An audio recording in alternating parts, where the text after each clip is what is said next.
Welcome everyone to the Bytes of Intelligence podcast. Today we're very lucky to have Kishan Shah, also known as Spoken Thiiird, to be on the podcast with us. So thank you for coming. Thank you for having me, Yash. So the first thing I'm just going to do is kind of give a brief introduction from what I've read. But if there's anything I missed out or anything you'd like to change, please feel free to do so. So Kishan Shah is the founder of Thiiird World, an organization dedicated to education, art and charity.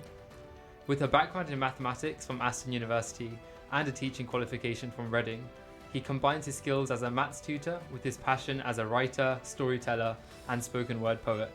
His latest book, His Light in My Darkness, is a collection of 33 poems, explores a journey from inner shadows to inherent light, offering a guide for those seeking deeper self-discovery.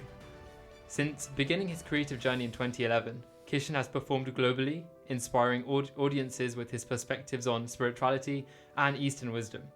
Recently, I was delighted to invite Kishan to speak at the Imperial College London and UCL Diwali dinner, where his words genuinely left students moved and inspired.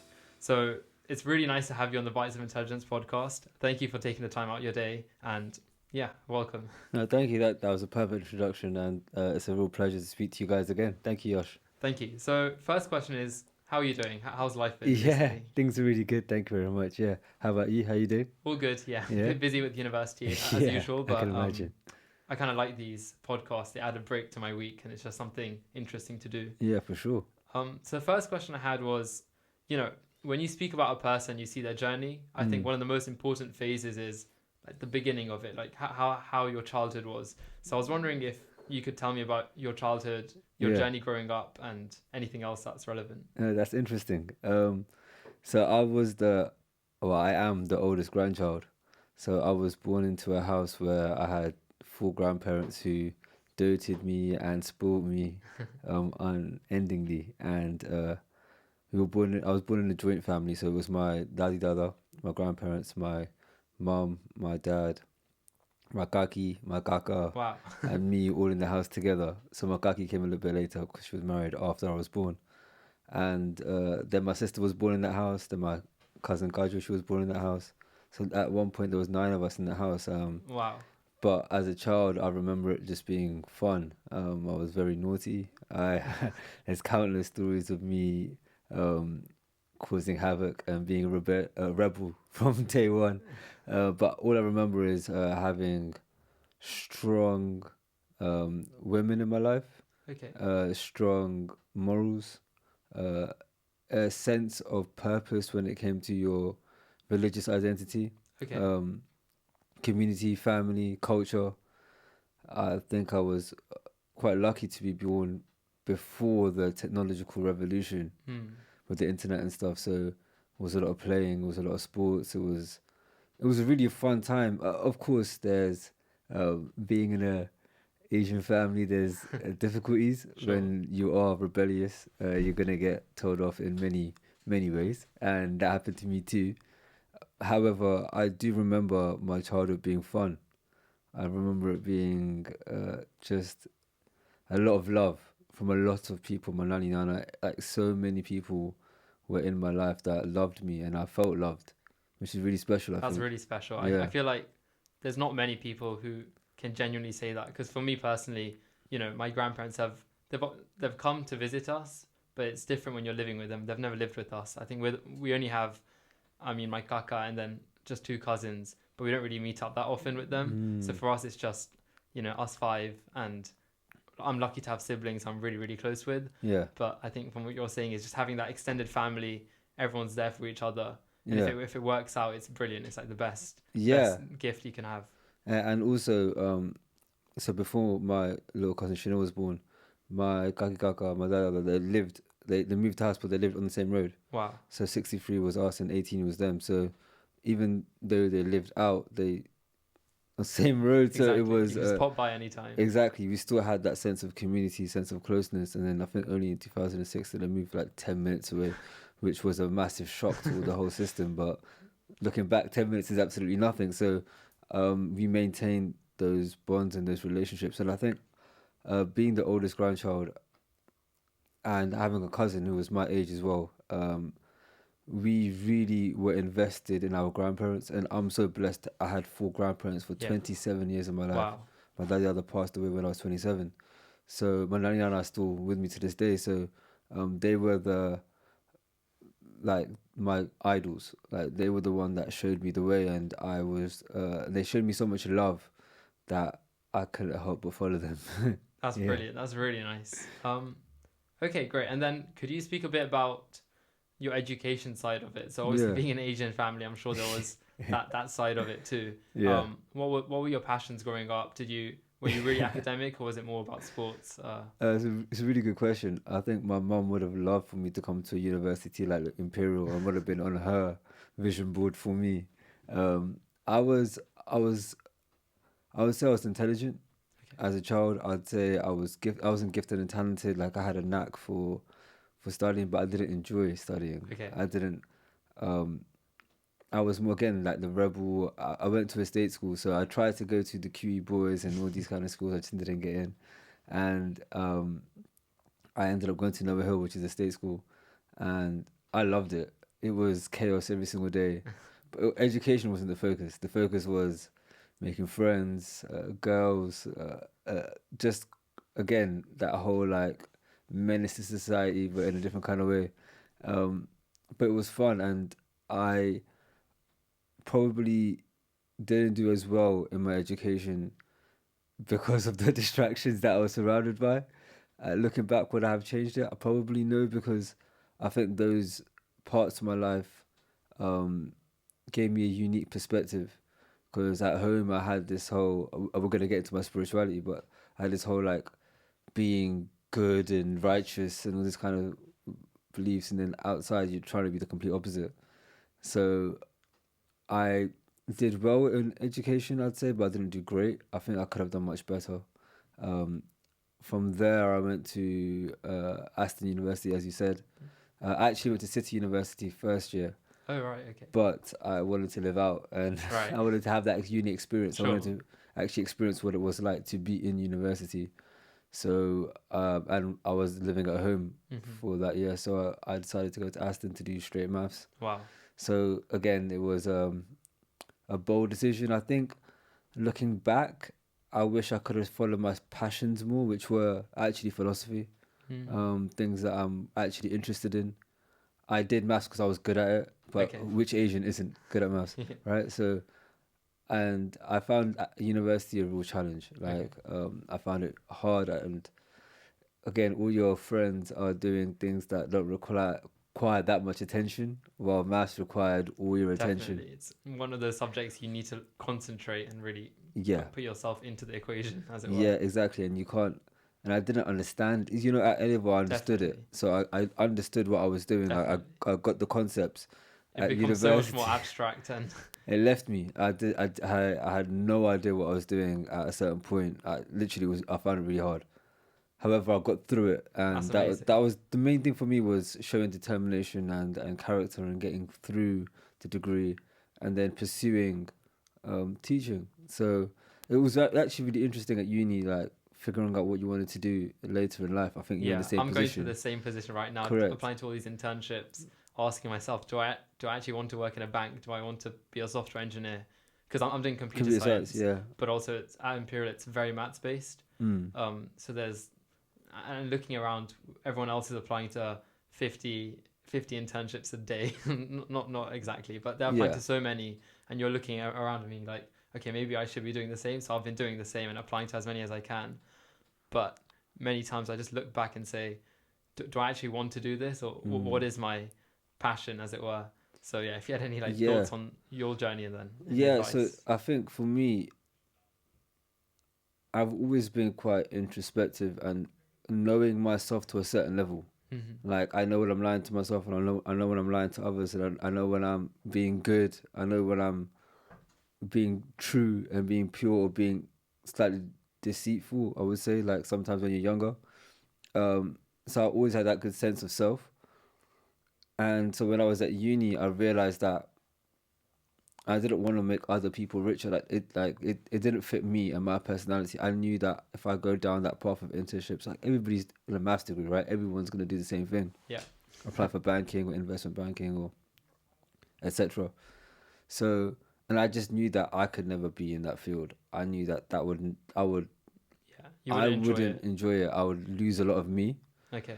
And teaching was something that I was always good at. Like I'd always tutor. I love communicating. Like even this to me is extensive communication, right? Definitely. Yeah. So I've always enjoyed uh, being there for others, especially like I told you before, I was the oldest grandchild, right? So I Right. always had younger uh, siblings, and I loved that responsibility of being able to just be there for them. Right. And I have wonderful relationships with all my siblings. So That's really special. Yeah. yeah, and so therefore teaching was the only thing that made sense to me when it Hmm. came to something that I would actually enjoy. So that was the path that I took. Obviously, it wasn't sustainable because you just didn't get paid that well, Mm. right? And I also at the same time was passionate about writing. So Right. that journey took its own course. However, I think it is hard because everybody would love to follow their passion, Sure. right? Everybody in the world would love Yeah. to In follow an their ideal world, passion. everyone would. Correct. But we're not living in an ideal world. Like people have different situations, circumstances, Mm. and you have to be realistic as well as idealistic, which is unfortunate. So I think being passionate is a privilege at times. Like we probably can be because our parents have strived so hard for Exactly. us to be passionate. Right. However, your parents probably had to Yeah. work. They couldn't follow their passions, right? Definitely. When they came from India or Kenya to England, they can't. They wouldn't be brave enough to tell their parents, actually, I've come to university for 4 years now. I'm gonna go off and just do my passion because I Yeah, don't think it would have settled right. correct. But you're exactly right. My parents have told me so many times, which I'm really grateful for, is that you don't need to do this internship grind. You don't need to get a job straight out. Kind of find what you want to do, which is really lucky because I know I Mm, can kind of live back home for a few years until I find where I want to go, yeah, which I don't think everyone else is in the position to do. correct. And I think your parents are quite progressive in that sense, and you should be thankful to them because that is the ideal, right? Definitely. So where you can do like, come on, we're brown, we're Asians, we're gonna go to university. Like I knew I was going to university at 3, 4 years old, right? Like there was no other option when it came to my future, and I think you're probably in the same position. Right. So to get that degree, that safety net, I believe it is important. Like even for me, I have a PGCE. I can always go back into teaching in a school if Hmm. I wanted to. So that safety net then allowed me to pursue my passion afterwards, Okay. and that was only because of happening to find the path of writing. That was never in my plans.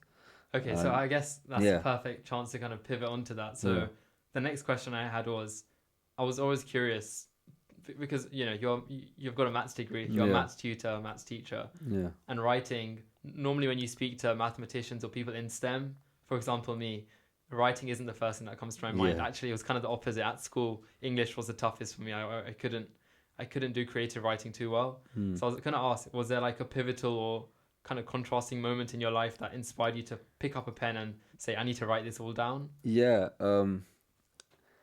So I think I said this to you in the talk that I had. Right. Like hip hop culture has really raised me, and that sounds strange to people on the outside, but if you're in the culture, if you understand music, it it really shaped a lot of my early childhood and listening to all these great rappers who are modern day poets. Mm. Like in the future we'll look back and be like, oh my god, this guy was like the Shakespeare of the time. But right now, obviously, the culture doesn't have a good media outlook. Yes. But if you're in the culture, you understand it has a lot of like values and principles and great storytelling, and what they did with words just fascinated me. Like obviously I love the music, Mhm. but for me it was the lyricism, of being able to tell a story through rhyme and making me believe it and making me feel like I was in New York when I was listening to Nas, or like Kendrick, understanding his whole One Day and Good Kid, Mad City, like that really spoke to me. So I've always been interested in that. And then when it came to my writing, so when I was at Aston University, we used to go out as you do, and we used to come back, and from like 3 a.m. to like 5 a.m. was my favorite time because everyone's a little bit drunk or whatever, and we'd all like be in one room, like all my friends, and there were two rappers amongst us, Oh wow. So one was a freestyler and one who used to rap when he was younger. He doesn't rap anymore. And so we just used to put on instrumentals. Everyone's just feeling themselves. Everyone's enjoying the vibe, and people would just rap for like hours on end, and it was just fun, That's right? incredible. There's Yeah. no like There was no end goal. agenda. It There's was no just agenda. It's just having just have fun. fun. Exactly. And then you're in that environment, and Mhm. I was like, I want to write. I want to say. I want to be part of this circle. Even if it's just 4, 5, 6, 8 bars, whatever. I want to be able to be part of this. So one day I just wrote something. I still remember what I wrote to this day. And then my friends were like, "Oh, is Didn't know that? you could do that. Yeah, is that's pretty good, Kish." And also when I was writing, I've never felt so much ease in my life. Like it felt like honestly, it felt like a tap was like unleashed, and it was an infinite supply.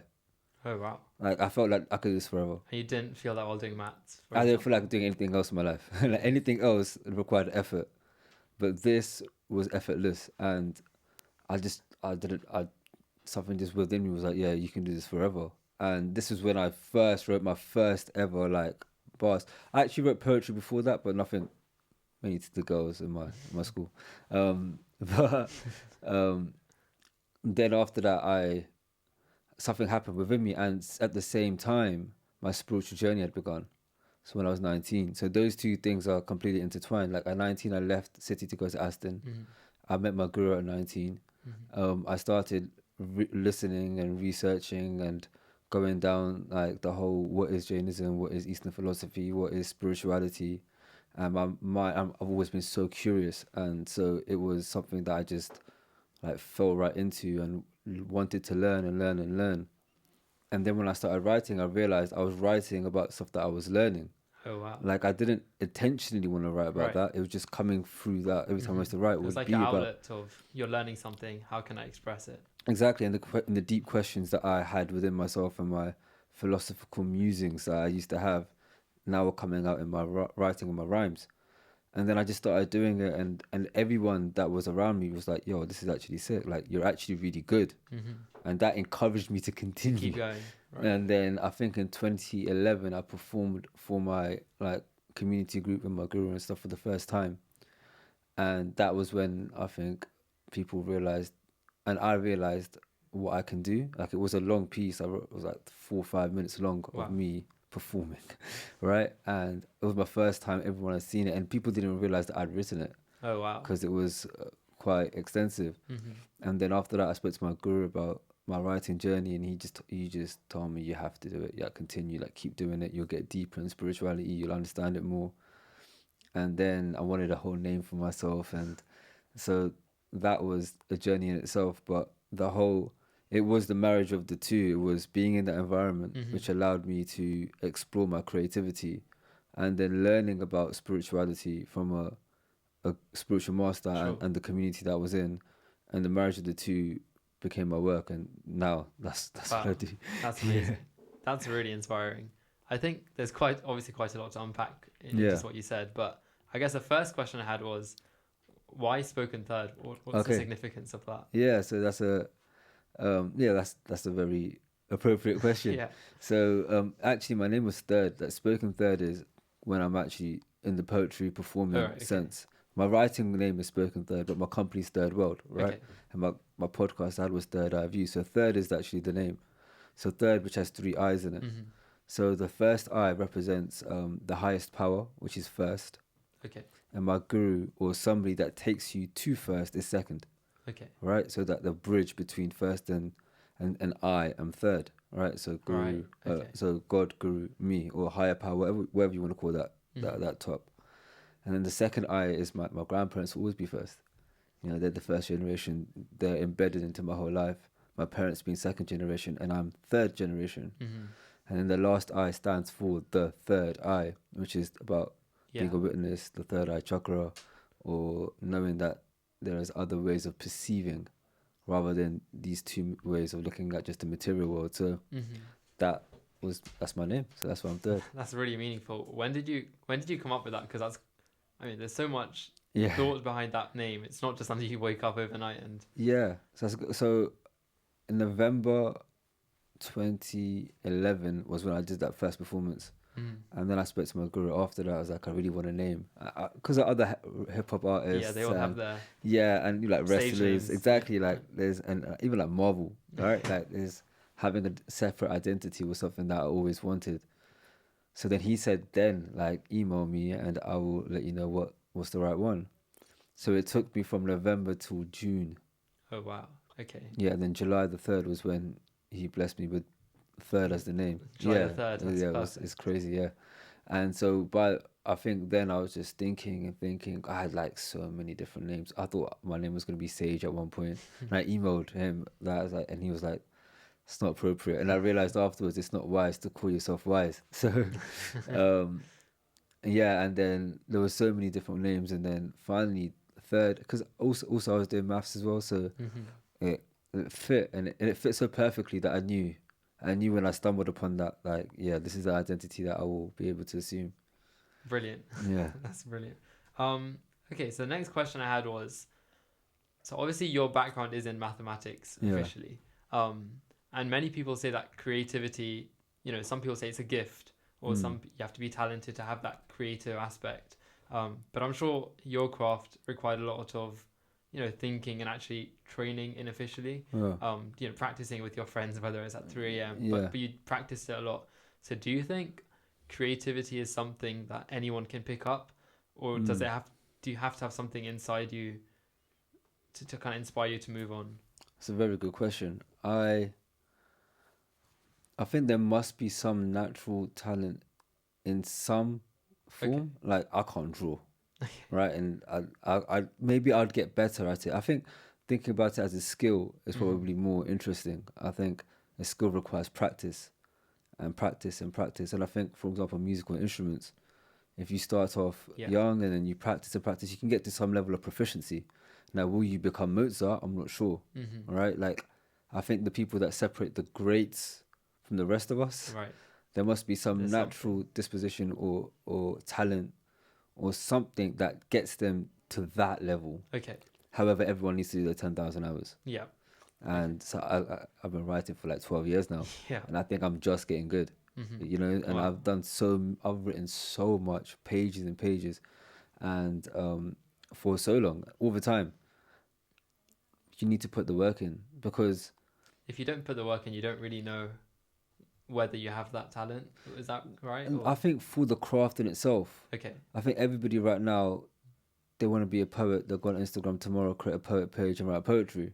Cool, you can do that. No, I'm not stopping anyone doing that. For me, is respecting what the craft is.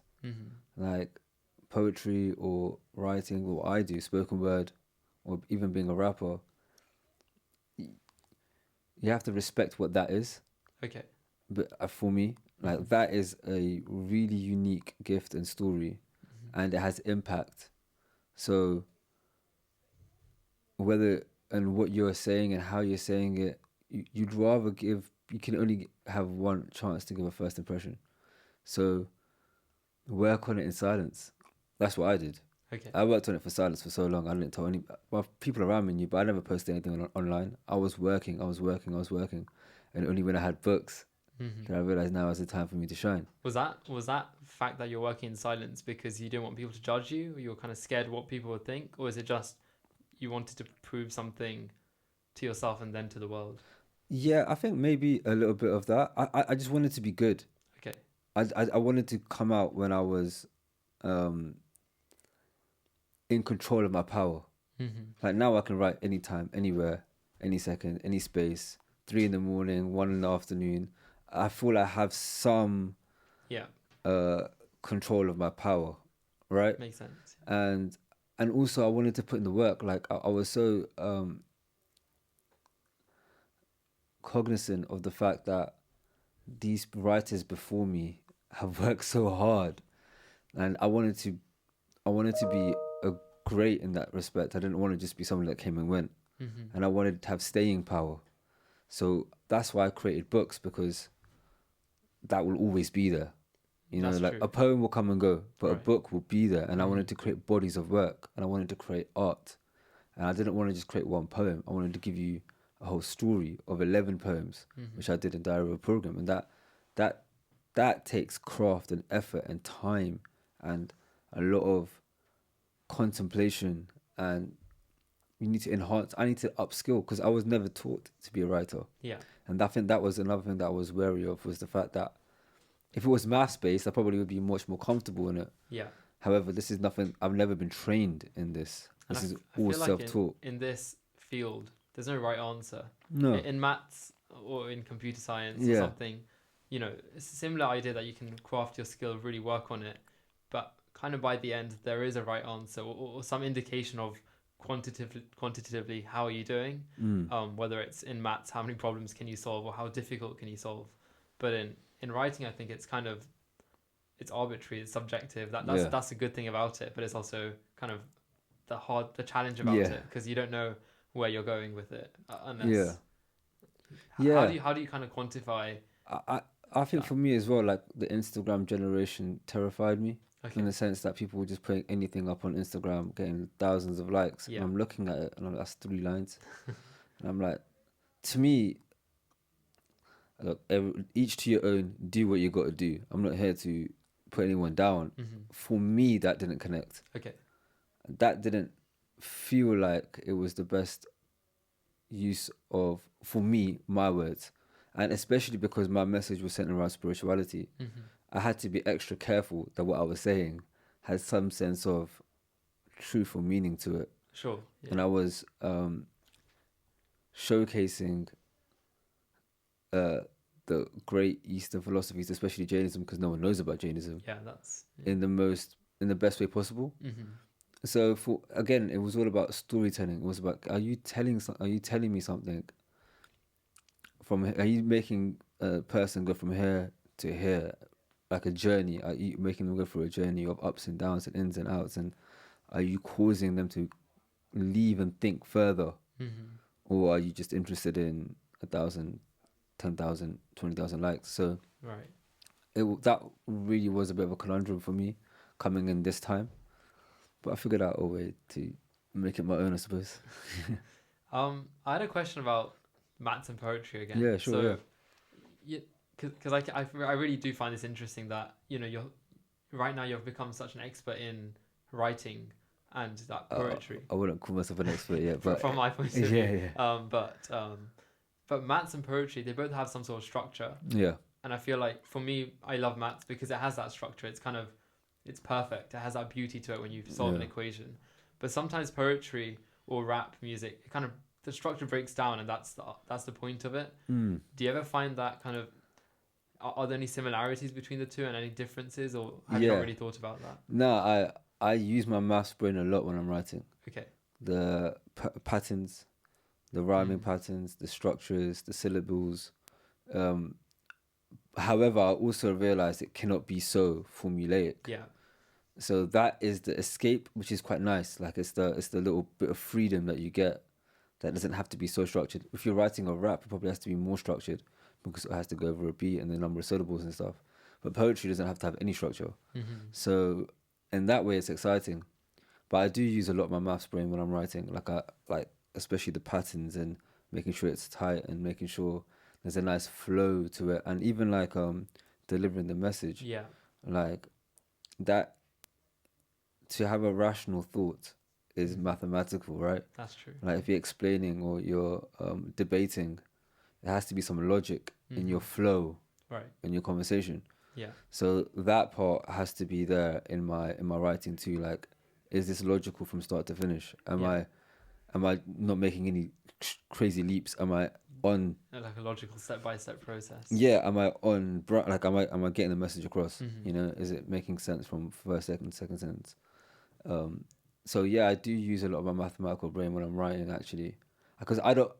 For other people on the outside, obviously, it feels foreign, but for me, because it's me, yeah, and it's how I've always been. Right. I've always been like this, like where both my mind works quite well. Okay. So it's never been something. So I see a lot of beauty in maths as well. I see so much beauty in maths. I see art in maths all the time. Yeah. Like it's full of patterns. It's beautiful. Like maths, especially when it's like made geometrically and you can see the patterns in life. Definitely. It's unbelievable. So and how like these equations just tie into each other and they expand out and then they come like collapsing back. There's a beauty to that too. So I've been quite blessed to be able to see the beauty in maths and the maths in poetry at the same time. So yeah, to me it's the same thing. Like I just do, I literally just write, and yeah. But when I am more conscious about it, I do see the maths part of it. Innit? I love that. I think recently one of the courses at university is logic and reasoning, and I've really kind of realized that there's a reason why at Oxford University I actually offer a course called Maths and Philosophy. And initially I was a bit confused. I said, maths is maths and philosophy is like a humanity. It's not quantitative. But I actually really do see how logic and reasoning and maths, like what you're saying, when you're writing a poem or a rap, there has to be some sort of step-by-step nature to kind of deliver an argument. Yeah. I kind of see how those two relate. Yeah. Have you had any other like examples or areas where you can actually see the maths and philosophy relate? Yeah. Or like maybe an example of one of your works. Yeah. Where... I think like with philosophy, right? You're asking the big questions. Yeah, Okay. That's what philosophy. Yeah, Essentially, right? Like, who am I? Questions. Where am I from? Are we alone in the universe? What is consciousness? All these things in philosophy that people are arguing every single day, right? Yeah. However, an argument must be logical, right? And I think that's what if you look at modern day society, right, and you look at the rhetoric online, and you look at the rhetoric in news studios or on things, a lot of their arguments are not logical, or there's contradictions there. They'll argue one point. Yeah. And then they'll argue a completely separate point, and they'll be contradictory. But because they're so stuck in their identities, they're just arguing for the sake of arguing. Right. And this is where I teach maths, right? And all these children are like, oh, sir, I'm never going to use Pythagoras. And I'm like, right, you're never going to use it. Oh, but sir, why do I need to know about add fractions? And I was like, yeah, you're right. But like, why do I need to do this? I'm like, this is a training of your mind to be able to do a step-by-step process, to have logic involved in your answering, to show that you can go from A to B in a straight line. So when you are in history class, right, and you're writing a argument about whether, I don't know, was Henry VIII a good person, I don't know, whether, that's true. Line of reasoning comes from maths. That's very true. I didn't even think of that. Exactly. That comes from your maths. That's because you come into maths class and you figured out a way to do it. That when you're in your history class, you can do it. That's so true. Even though it's not maths, yeah, it's from maths. It's the kind of skills you gain from that. Exactly. I've had the same. I mean, ever since at school, I loved maths, and although I sometimes kind of thought to myself, like, how is this useful? I kind of did it because I enjoyed it. Yeah. But coming to university, like you said, it goes to another level. The maths that you're doing, and many times we're just speaking between us and saying, when am I ever going to use this? But I think every time the lecturer kind of picks up on that, they say that, we're not at university, we're not teaching you this specific programming language or this specific maths equation. It's kind of that whole idea of making you think differently and making you be able to solve problems that you haven't seen before, but how do you break that down? So I think I'm kind of seeing that aspect of how philosophy or the logical part of maths is kind of expressed. Especially problem solving, right? Yeah. Like we face so many problems every day. Can you be in a calm state, trial and error it, break the problem down, put it into its logical parts, figure out what parts that you're good at or you need somebody helping? That actually is a mathematical brain. And I think it's about learning to train your mind. Okay. And I think if we saw maths in that way, instead of, and maybe the education system has a lot to do with that. Like it doesn't really show it in that way. Yeah. It shows it in so many other ways. Like you should be able to do puzzles in a maths class and riddles and create your own puzzles. Imagine if you how fun would that be? Yeah, that would be like the creative side of maths. Exactly. Right. But it's still mathematics. It's still mathematics, right? And a lot of mathematicians use creativity to even like create proof making, for example. Exactly. Like, there's no right answer to a proof. That the whole point is that proof is kind of you have to make it yourself, especially because university maths is so much about writing proofs and kind of deducting something. But every time you go to the lecturer and say, I got a different answer to you, that's the whole answer, is that there's many different ways of coming to the same point. Which actually leads me onto the spirituality side. Lovely segue. Multiplicity of viewpoints. So I guess before we just come on to that, I just wanted to ask, so I'm just going to be honest here that many people think, when you mention the word spirituality or religion, some people might just tune off and say, okay, this is not for me. It's maybe something that my grandparents did or do, or someone, I'm not a religious person. I'm saying if someone thought that, how would you, and they might just think, my life right now until I'm 50 is to grind, to study, to make friends, live life, and I'll deal with spirituality when I'm 80 and I've got time on my hands. How do you grapple with that? Because what you're doing is kind of taking the spirituality and showing that I think it's relevant to us even as we're young. I think it's more relevant when you're young. More relevant, okay. When you're 80 years old, you're about to die. What's the point of having a spiritual experience then? If you're having a spiritual experience at 20, imagine how it will shape the next 60 years of your life. That's true. Right? Having it at 80, when you have less energy, when you have less influence in the world, feels like a bit of a waste of time, personally. Not in a bad way. Sure. If you do have it, then incredible. That's an amazing thing. Right. But it will be for you. If you have it at 20, how many lives do you think you can change or touch? That's true. All right. And what is it? What is a spiritual experience? You know what? It's spirituality and religion. Religion is an English word. And so is spirituality. All right. And it fits. This is from my opinion. Okay. A religion fits a Western framework much more better than it fits a Eastern framework.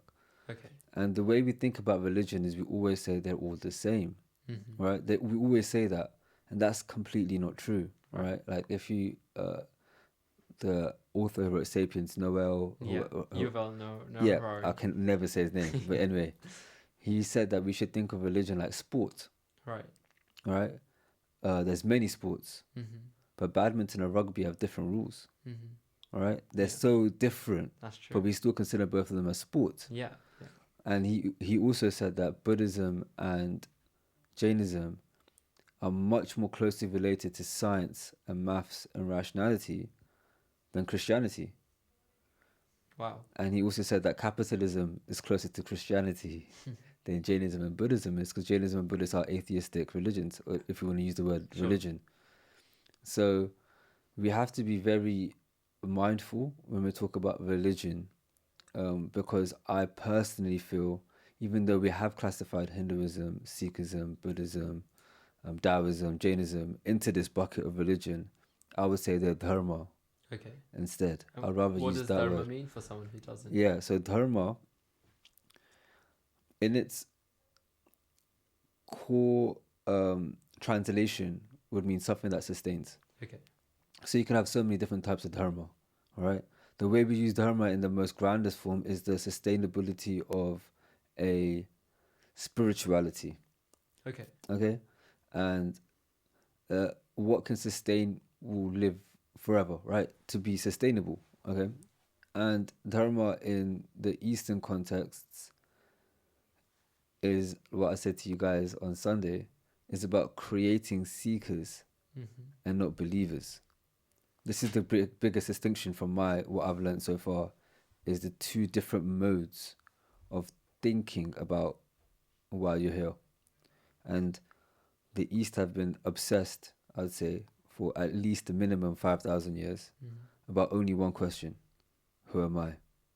And they've spent 5,000 years developing techniques, methods, ideas about allowing the individual to find their who am I, to find it, not to tell them about it, not to say believe this is who you are. No, go find it yourself. I think that's what you're saying on Sunday, that anything I say, so even in this podcast, I think anything you say, it's don't believe me, try and find it yourself. But this is just what you have found. Is that? Yeah, this is me sharing. I'm just sharing with you guys. This is what I found. This is from my experiences and what I've learned. However, this is just a story to you. Whoever's listening right now, it's just a story to them. They need to create their own stories. They need to go through their own research and seek for themselves, because belief is easy. All right? I'm telling you there's a God. Just believe it. Right. You have to do no work. Right? Cool as a like god. mathematics. Just there is an equation. Yeah, but there's no work. There's no Right. like finding for yourself. There's no thinking involved. And then if I say, now that I've told you there's a God and you believed it, and now I'm like, there's no God, you're gonna argue with me, right? You can be like, no, there's a God, right? And I'm not saying there is. I'm not saying there isn't. I'm just saying we should be creating more people to think for themselves, to seek the truth, to really, and especially if you're from the Eastern world and you're young. Like I didn't really have much association and love with India when I was younger, apart from cricket. Yeah. Yeah, Same. but yeah, I love but cricket. but I didn't really like Bollywood music. I told you I'm from the hip hop culture. I didn't really like all those films, and I love the food. Let's not get that. Food's the best in the world, but again, I was more, I would say, from that hip hop culture than Indian culture. Right. And then I found the philosophies, and then I was like, wow, this is unbelievable. This is so freeing. This is so important. And we have a whole massive boom now of mental health. This Right. whole thing about mental health is around the whole world. All right. The East have been speaking about mental health for 5,000 years. How do you create a mind that works for you? How do you create a body that works for you? How do you create an energy around you that works for you? Right. Right? That's what all it really is, right? How Yeah. do you become responsible for everything that's happening inside of you? Right. What is inside of you? You know? And this is the path of spirituality, I'd say. Right? Your spirituality is unifying, and it's the spirit within you that you're looking for. And there's many paths of spirituality, and there should be. There should be, how many people are in this world? 7 billion? Sure. Yeah? Say 8 billion? Yeah. There should be 8 billion paths. Right. Because everyone should have an individual path. However, they need guides. Okay. But Everyone, that kind of brings me on to the next point of, so I think now you've said how relevant spirituality actually is, but if, let's say I'm 19, let's say there's another 19 or 20-year-old, yeah, kind of, they're open to trying it out and seeing what it is. yeah. How do you recommend you start? Because it seems kind of scary, right? Because there's no answer. It's like, there's 8 billion parts there could be. What do you do to get started? I meant 8 billion paths in the sense that it's a subjective experience, Sure, and okay. everyone should have their own way of getting there. However, that's why you do have a Hinduism, a Buddhism, a Sikhism, a Jainism, because those are more organized paths to help people get there. Okay. Right? And then that's why we have gurus who come and speak and showcase and demonstrate. They don't just talk about it, they live the truth. Right. Right? If they're not living the truth, I wouldn't say they're a true guru. Okay. Yeah? You have to live what you're saying. Right. Like it has to be from experience, not just from knowledge. So how do you start a spiritual path? I think the way you start a spiritual path is by admitting, I said this again, the 3 favorite words that I know is I don't know. If you are in the state of I actually don't know, now I would suggest from that point you become a seeker. Okay. And now you have to want to know. Now that's a very individual thing. I can't make people want to know, but surely you wouldn't know who you are. Yeah. Right? Right. Forget anything else. You want to know who you are. Yeah. Right? And there's so much now on YouTube and this, that, and the other that can really help. Like there's so many incredible people out there who speak about these things. And you have to experiment, and you have to go, and you have to find, and you have to look. And in your seeking, you don't know what you're going to find. So I wouldn't even try to be like, do this, do that, do the other, because there is no formula. There's no formula. So in that sense, the only formula is admitting that you don't know something. Okay. Becoming a seeker mentally. Okay. And actually, when you start practicing certain things, and that experience changes you, then there's belief in it. Right? Now you actually are believing in the truths that have been disseminated to you, because when you apply them into your life, you feel the difference. Okay. Yeah, I see. Yeah? Like, for example, yoga. Let's just talk about yoga. Sure. Because the physical yoga, right? The people that do yoga regularly, they feel the effects of yoga. Okay. Right? They're like, oh, wow, I can actually bend better. I'm more flexible. I'm actually more fresh. Yeah. right? Or going to the gym, right? Right. Anything. You go to the gym, you feel better, you want to go back to the gym, you feel better, you want to go back to the gym. All of a sudden, it's part of your lifestyle, it's a part of your habits. Mm-hmm. So spirituality, in that sense, it's similar. It's about first being a seeker, Okay. then seeking, See. right? Right. Seeking. Go to as many people as possible, as many gurus as possible. And when you're with those gurus, make sure your eyes are open, Okay. never in a belief state. Yeah. Look at them and see if you connect with them. If you connect with them, Okay. incredible. If you don't connect with them, keep looking. Okay. Sure. Yeah. So I don't know if that's the No, answer that people helps. want to. I guess it's better because, I feel like some people don't like the answer of this is the path because it kind of it makes you feel a bit like scared to go on it because you're like, what if I don't like it or something? But I Yeah. think what you're saying is try things out, and I think it's similar to like what you said about sports. So I would say that, correct me if I'm wrong, but what I've understood is for your physical health, we do all these different things. Like we try out different sports. You're not saying, let's say you go to a personal trainer, they're not going to say cricket's the only way you're going to get a six pack, for example. But, try out different things. Some people do running, some people play yoga, sorry. Some people play sports, some people go to the gym. I feel like, so that's physical health. For mental health, I think you're saying is there's many different ways, but if you can try and seek out the different parts, there hopefully will be one which works for you. 100%. So if you break down yoga further, Mm-hmm. which is a massive misconception in the West, people think yoga is just the poses. Right. So there's actually 4 types of yoga. Oh, okay. Yeah, there's Kriya. So there's Kriya Yoga, Karma Yoga. But let me use another word for Kriya. Let's use Karma Yoga, Bhakti Yoga, Jnana Yoga, and Dhyana Yoga. All right. Okay. So Bhakti Yoga is that path of emotion. Right. So you know how people like Krishna Bhagwan. Mm-hmm. Yeah, he was a Bhakti Yoga, right? That's why they call it Bhakti Vedanta, right? So that's the path of emotion, falling in love, like using that as the source of connecting to the higher path. Okay. Okay, a lot of people can do that. Some people can't, Okay. but a lot of people, it's probably the easiest way, just falling in love with somebody and then just following them. And it's actually one of the easiest ways of getting to enlightenment, I'd say, because all you have to do is fall in love. But that's Bhakti Yoga. The next is Jnana Yoga, the path of knowledge.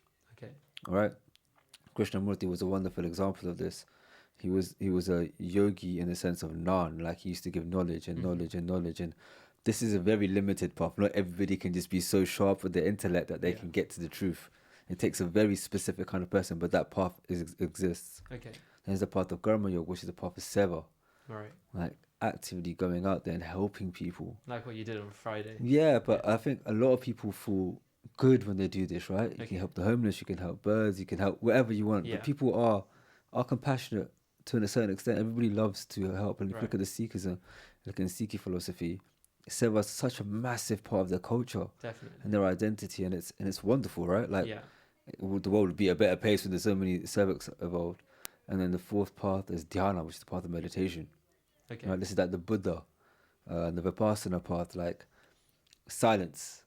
And again, there are people who love that. A lot of people find that more difficult because we live in such a loud society. Everyone loves to talk. However, there are people who really tend towards that. So those are the 4 paths of yoga, because there are 4 types of connection, because everyone's different. Right. Some people might like knowledge, some people might like bhakti, some people might like seva, some people might like meditation. Now, for every human being, you should do all 4. Right. You should do all 4. Yeah. Your emotional health is important. When you listen to wonderful music, right? Right. How does it make you feel? Yeah, You just feel amazing, connected, like really incredible, uplifting music, like that can change people's lives, right? Knowledge, everyone needs to learn. You can't just be a seeker without wanting to learn, right? And that can shape your belief systems, right? And that's the real path to changing your perceptions as well. Okay. By changing your belief systems and really having an intellectual discourse within yourself and with others. And so that's Gnan. And meditation, mental health. There's steps to meditation, so I don't want to talk about it too much because I feel people go straight to meditation where it's a very sensitive and I'd say a slow path. Okay. In the sense that people shouldn't just rush to meditate. You have to be patient and kind of because gradually. Also, if you've got a lot of trauma within you and you're Sure. just sitting by yourself for 10, 15 minutes, what do you think is going to come out? Yeah. All right. And then finally was the path of service. Yeah. And everybody loves doing that. Everyone loves Exactly. being a part of people's lives and helping other people. Yeah. And Definitely. and so those are, everybody should do a little bit of everything.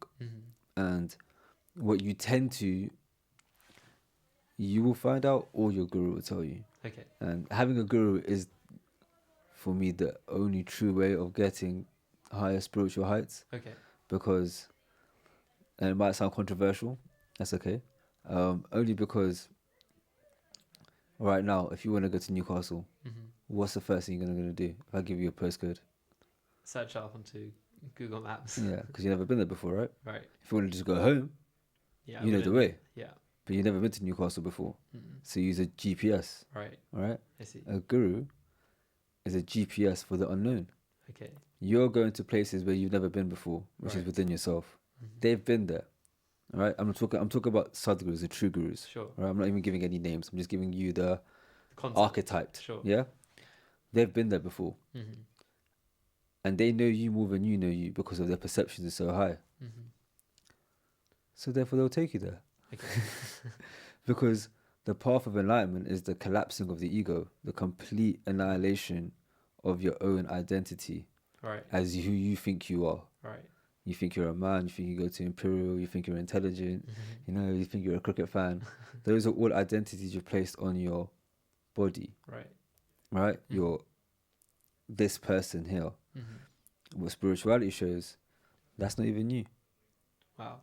So who are you really? To get there, you have to break all these ideas of self. Okay. And the guru is the perfect person to break that idea of self and show you a new self, a whole self, a true self. That's their path. That's really meaningful. Yeah. Thanks. Okay, I just want to. We've only got, I think, 5-10 minutes left. Sure. So Yeah. I'll just end up with a few more questions, and then I wanted to end the podcast with a few quick fire questions. Yeah, go for it. But just quickly, would you be able to kind of share? Maybe you've written your most recent book. Yeah. Could you just describe it in a sentence? I know it's hard to describe in a sentence, but if you had to describe Yeah. what it means to you, why you wrote it, and what's the aim of the book, and if you could recite maybe or talk about maybe a few lines of your favorite part of the book. The few lines I won't be able to do Sure, that's all right. because truthfully there's 33 poems Yeah. that I don't know which one to choose. This was my attempt to be as honest as possible. Okay. It was about honesty and vulnerability and about me. It's 33 poems called His Light and My Darkness. And it's about my darkness and the dark times that I've had, the dark thoughts that I've had, but as a collective, our generation go through anxiety, depression, heartbreak. A lot about how to think and our flawed characters, like addictions and being busy all the time. You know, everybody loves to be busy, Yeah. you know. And me looking at our human experiences Okay. as my human experiences and our generation's human experiences and putting that as the darkness and putting the light as the divine potential that we all have. So for example, if we're addicted, what's the cure? If we're procrastinating, what's the cure? Right. Okay. Right? If you're heartbroken, what's the cure? Right. Like if there's been death in the family, like there was a death in my family, she's not blood related, but she's basically my sister. It was a rupture with me. She passed away in January. Oh, sorry. So I had a poem about her and that's the darkness, right? That grief. But how do you use that to get to somewhere which is light? Right. So it was basically light and darkness, hence the title. And it was a deep exploration of me and my human experiences, but trying to connect it to right now and what's happening around the whole world and people going through what they're going through and how to give them not just the darkness, Right. but also the solution. the solution. That's So, really meaningful. yeah. If anyone listening wants to kind of, because I really recommend everyone should read at least some of these poems. Yeah. What's the best way? Is there Yes, Amazon? it's on Amazon. Okay, brilliant. It's on Amazon. You just type in His Light in My Darkness and you'll see Spoken Thiiird there with 3 eyes in it, and then you find it or you can find me on Instagram and find it that way too. Brilliant. So I'm Spoken Thiiird on Instagram as well with 3 eyes. Thanks for the plugs. No worries.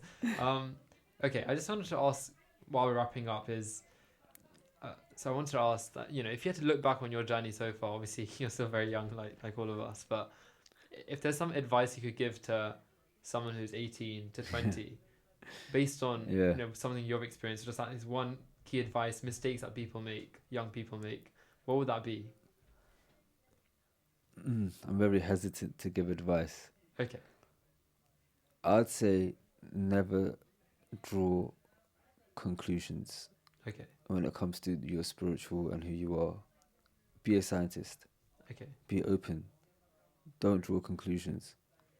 Even to the traditions that you think are completely wrong, don't draw conclusions. Become seekers. Become scientists.